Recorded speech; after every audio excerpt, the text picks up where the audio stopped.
कहानी संविधान की रोशनी। गांव का नाम था सूरजपुर, लेकिन वहां के लोगों की जिंदगी में रोशनी कम और संघर्ष ज्यादा था।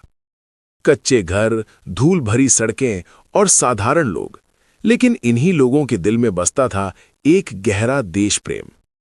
इसी गांव में रहता था 13 साल का एक लड़का, अमन। अमन पढ़ाई में ठीक था, लेकिन एक बात उसे हमेशा परेशान करती थी। हम देश के लिए क्या कर सकते हैं? वह रोज स्कूल जाते समय रास्ते में लगे तिरंगे को देखता, सलाम करता और मन ही मन सोचता, क्या मैं भी कभी देश के काम आ पाऊंगा?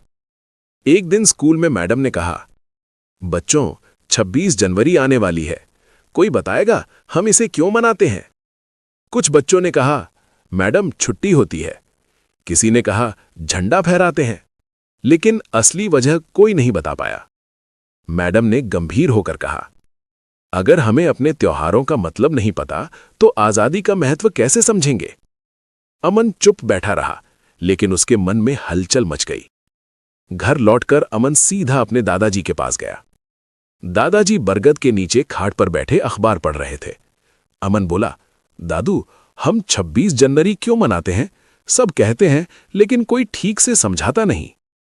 दादाजी ने अखबार मोड़ा, चश्मा ठीक किया और मुस्कुराकर बोले, लगता है आज तुम्हें भारत बनने की कहानी सुनानी पड़ेगी।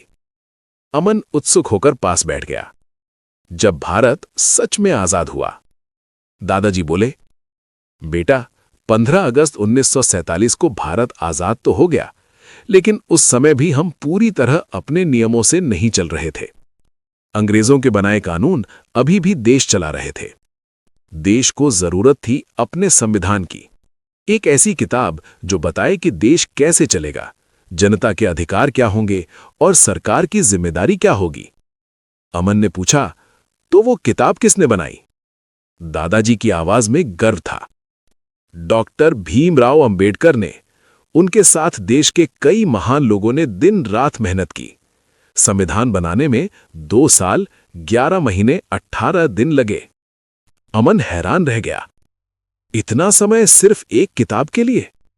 दादाजी मुस्कुराए, ये किताब नहीं बेटा, ये भारत की आत्मा है। वो ऐतिहासिक दिन 26 जनवरी 1950। दादाजी बोले, और फिर आया वो ऐतिहासिक दिन 26 जनवरी 1950। इसी दिन भारत ने अपना संविधान अपनाया। इसी दिन भारत बना एक गणतंत्र देश। अब देश का मालिक कोई राजा नहीं, कोई अंग्रेज नहीं, बल्कि देश का मालिक बना भारत का नागरिक। ये सुनकर अमन की आंखें चमक उठीं। उस रात अमन देर तक सो नहीं पाया। उसके मन में सिर्फ एक बात गूंज रही थी, मैं भारत का नागरिक हूं, मैं देश की ताकत हूं।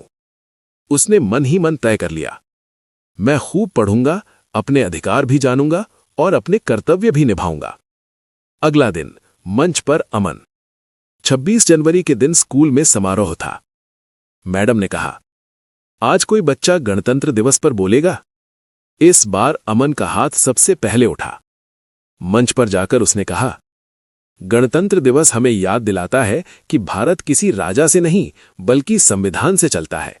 ये दिन हमें बताता है कि हम सिर्फ आजाद नहीं, बल्कि जिम्मेदार नागरिक हैं। पूरा मैदान तालियों से गूंज उठा। मैडम की आंखों में गर्व के आंसू थे। समारोह के बाद दादाजी ने अमन को गले लगाया और कहा, आज तुमने साबित कर दिया बेटा, देश का भविष्य सुरक्षित हाथों में है। अमन ने तिरंगे की ओर देखा और मन ही मन कहा, मैं वादा करता हूं, मैं अपने संविधान का सम्मान करूंगा और अपने देश को कभी निराश नहीं करूंगा।